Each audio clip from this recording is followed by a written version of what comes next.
The ambassador's mistake. Ambassador Kess Vorton adjusted her ceremonial robes as she stood on the bridge of the Eternal Harmony, flagship of the most prestigious first contact fleet the galactic hegemony had ever assembled.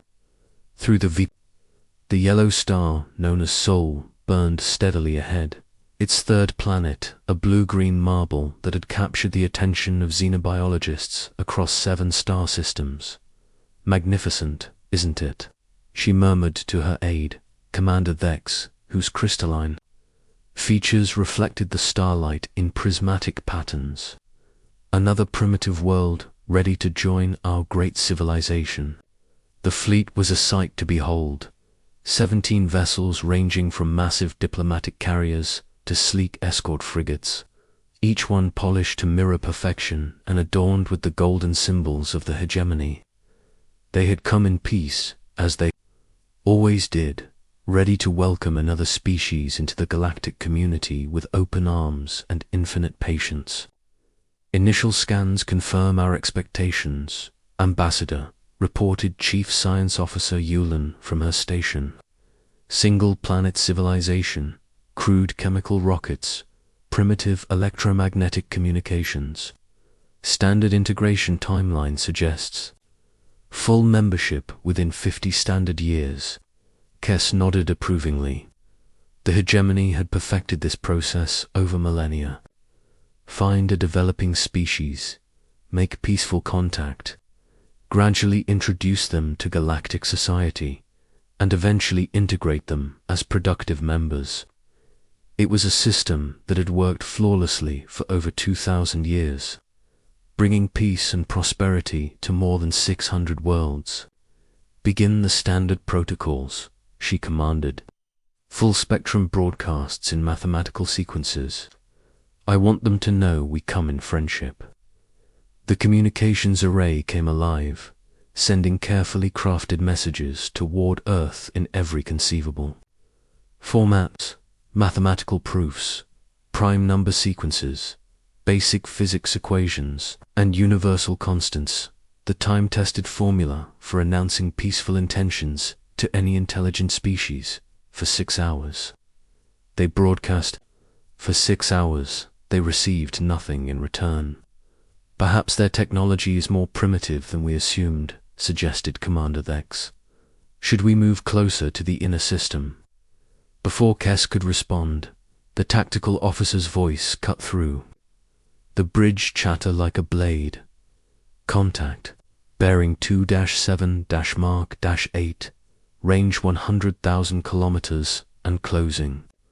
On the main display, a vessel materialized that defied every expectation they had formed about human technology.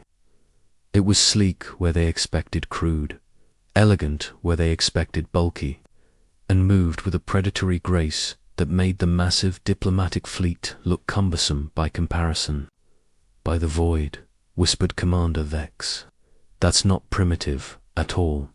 The human ship was perhaps a third the size of the Eternal Harmony, but its design spoke of purpose and efficiency. No decorative elements, no ceremonial markings, no waste. Every line, every curve served a function. It was, Kess realized with growing unease, built for war. "Hail them," she ordered, trying to maintain her composure. "Standard first contact protocols." The communications officer worked frantically at his station. "No response, Ambassador.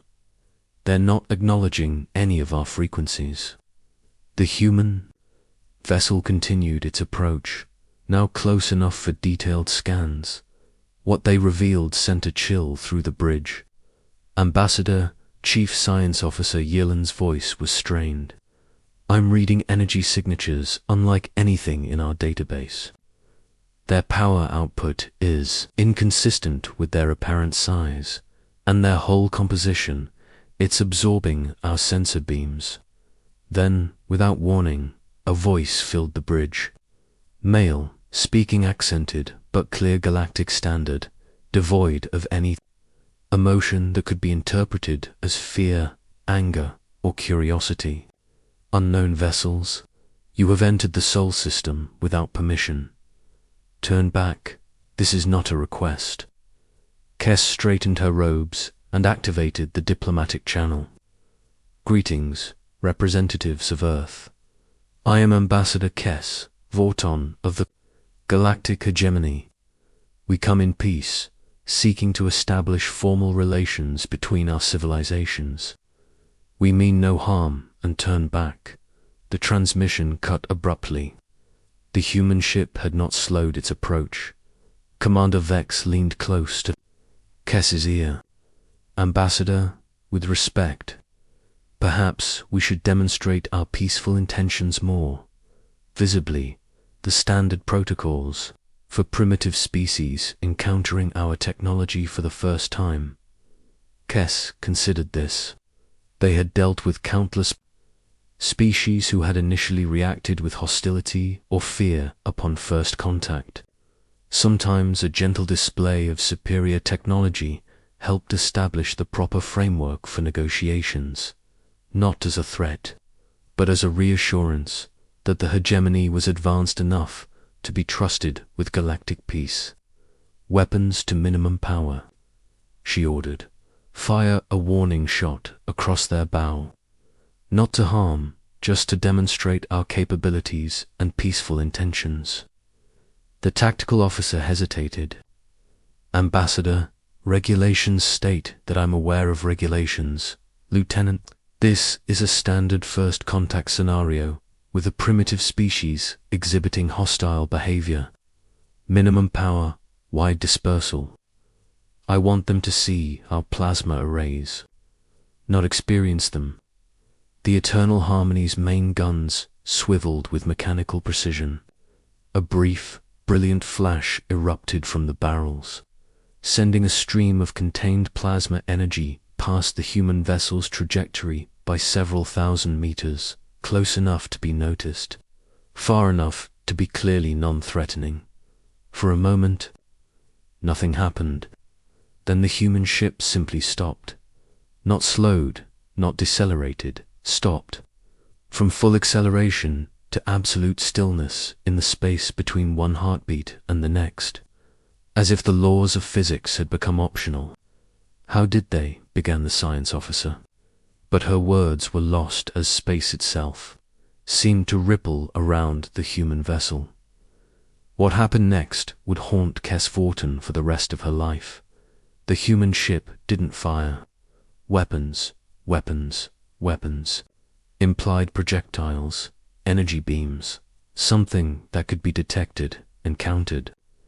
Instead, 3 perfect spheres of absolute nothingness appeared around 3 of the hegemony escorts.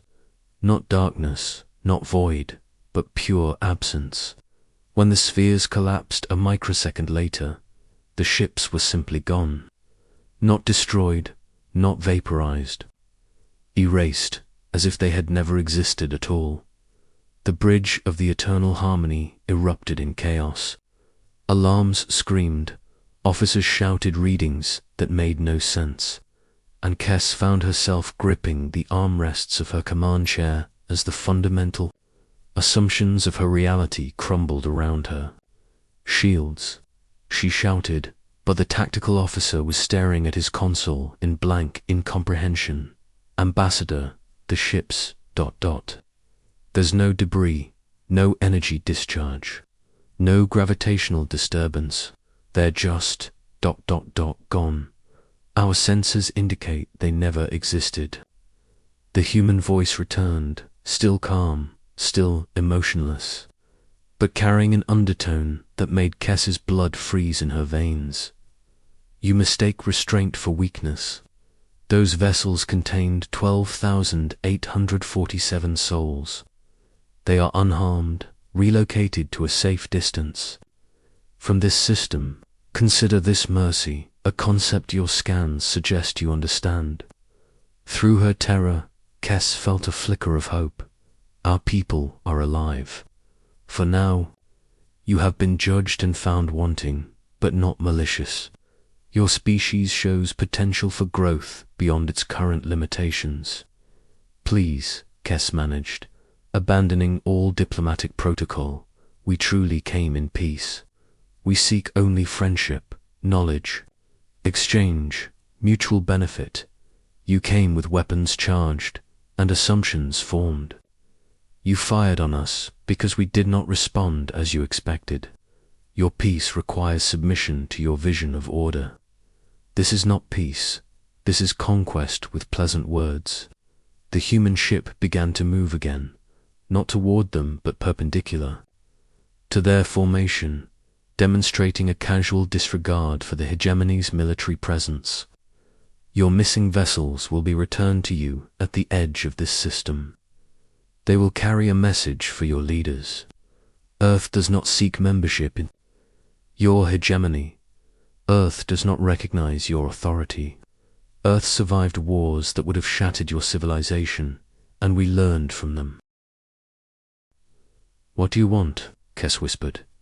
For the first time, the human voice carried something approaching emotion, a sadness so profound it seemed to echo across the void. We want to be left alone. We want to heal from wounds your species cannot imagine, and we want you to understand that the universe is larger and more dangerous than your protected corner suggests. You have built a civilization of children, Ambassador. Beautiful, innocent, fragile children playing with powers beyond their understanding. The human vessel began to fade, not moving away but becoming transparent, as if reality itself was losing its grip on the ship. Go home, tell your leaders what you witnessed here, and pray that when the real dangers of this galaxy come calling, someone will remember that mercy, once offered, can be earned through wisdom. The ship vanished completely, leaving the hegemony fleet alone in the cold emptiness of space. Within an hour, 3 escort vessels materialized at the system's edge, their crews unconscious but unharmed, their ship's logs showing impossible readings that suggested they had spent the intervening time in a place that existed outside normal S-Pactoma, as the diplomatic fleet began its long journey home. Kes Vorten stared at the star called Sol and wondered if the hegemony had just encountered its salvation or its doom. Asterisk the Hunter becomes prey 6 months after the Sol incident. As the Hegemony Council euphemistically termed it, Ambassador Kes Vorten stood in the shadows of Observatory Station Gamma 7, watching the stars with eyes that had learned to fear the dark between them. The remote monitoring outpost, positioned 3 light-years from Earth, had been her prison and her penance since the diplomatic debacle that had shattered everything the galaxy thought it knew about humanity. Another probe failed to report in, announced Dr. Wellen, the station's chief xenotechnician. His tentacled form writhed with nervous energy as he manipulated the holographic displays. That makes 17 this month. Kes didn't respond immediately. She had learned to listen for the silences now, the spaces between data points that might reveal the pattern she feared was emerging. The hegemony had built a careful web of surveillance around the Sol system, cloaked probes, quantum entanglement, communicators, gravitational sensors that could detect a grain of sand from a light-year away. One by one, they were going dark. "Show me the failure pattern," she said finally. The display materialized in the air between them. A 3-dimensional map of the local stellar neighborhood. Red dots marked the last known positions of failed surveillance devices, creating a sphere of dead space that seemed to pulse with malevolent intent. "It's not random," Dr. Wellen observed, his voice carrying the strained calm of someone trying very hard not to panic. "The pattern is moving outward from Sol, but not uniformly. It's selective." Kes studied the data with growing dread. The probe failures weren't clustered around Earth. They were scattered across trade routes, communication relays, and strategic observation points throughout hegemony space. Someone was systematically dismantling their intelligence network, and they were doing it with surgical precision. Contact the Hegemony Council, she ordered. Priority Alpha transmission. Tell them, Ambassador, Dr. Wellen interrupted, his voice barely above a whisper. We've lost contact with the Council. The words hit her like a physical blow. What do you mean, lost contact? The quantum entanglement communicator went dark 4 hours ago. The backup hyperspace relay isn't responding. Neither are the emergency channels. Kes felt the station's artificial gravity seemed to waver beneath her feet.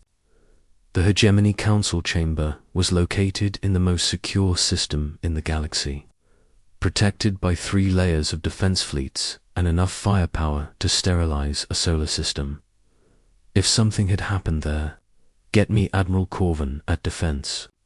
Station Prime, she said, fighting to keep her voice steady. I've been trying for the past hour, Dr. Wellen replied. No response from any military installation in the Cygnus sector. The realization crept over Kes like ice water in her veins. They weren't just being watched anymore. They were being hunted. A soft chime from the communications array made both of them freeze. Incoming transmission on a frequency that shouldn't exist, the same wavelength the human vessel had used 6 months ago. Ambassador Kes Vorten, came the familiar male voice, still emotionless, still terrifyingly calm. You have been very patient. We appreciate patience. Kes activated the communication channel with trembling fingers. Where is the Hegemony Council? What have you done? They are safe. Relocated to a place where they can contemplate the nature of their civilization without the distractions of absolute power. Like your people 6 months ago, they remain unharmed. This is an act of war, Kes shouted, abandoning all diplomatic protocol. The hegemony comprises 600 worlds, trillions of souls. The hegemony, the voice interrupted, comprises 600 conquered peoples who have forgotten how to defend themselves, led by beings who mistake comfort for strength. You asked us what we wanted, Ambassador. Allow me to clarify. The station's main display activated without authorization, showing an image that made Dr. Wellen's tentacles curl in involuntary terror. It was Earth, but not as their sensors had shown them. This Earth was scarred, burned, marked by the kind of devastation that spoke of species-wide trauma. Continents bore the signatures of nuclear fire. Oceans showed the chemical traces of ecological collapse. The northern polar region was a crater that could be seen from space. This is our world. 150 years ago, the voice continued. We did this to ourselves. Not alien invaders, not cosmic catastrophe, us. We brought our own species to the brink of extinction through our inability to resolve differences without violence. The image changed, showing the same world but different. Healed, green, beautiful, but with an underlying infrastructure that spoke of hard-earned wisdom and implacable strength. Asterisk, we survived.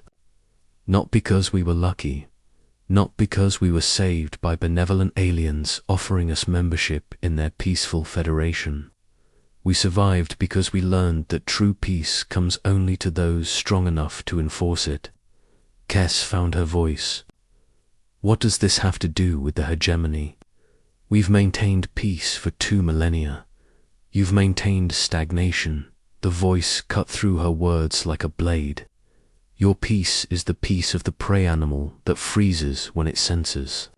The predator, effective in the short term, fatal when the real hunters arrive. What hunters? Dr. Wellen whispered. For the first time, the human voice carried what might have been amusement. You haven't told them yet, have you, Ambassador, about the deep space sensor readings your people detected 3 years ago? The gravitational anomalies, moving in from the galactic rim, the systematic disappearance of entire star systems in the outer spiral. Kess felt her knees weaken. The classified reports from Deep Space Command, the ones sealed at the highest levels of government. Entire solar systems simply vanishing from long-range sensors, leaving behind areas of space that registered as empty even where stellar cartography insisted stars should exist. The Devourers, she breathed. You gave them a name, the voice acknowledged. We prefer to think of them as the final examination.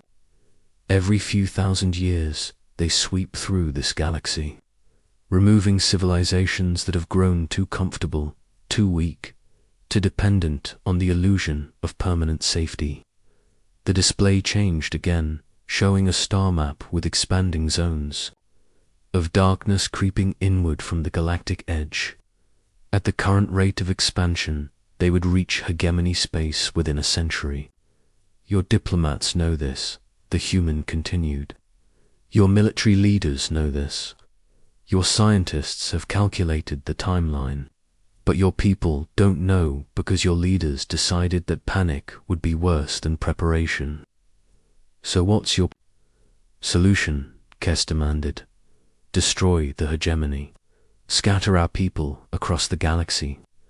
Our solution is to forge the survivors into something that can survive. Your species have potential, Ambassador.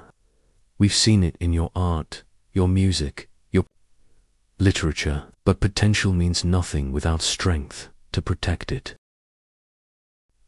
The communication channel crackled with interference, and when the voice returned, it carried an urgency that hadn't been present before. The process has already begun.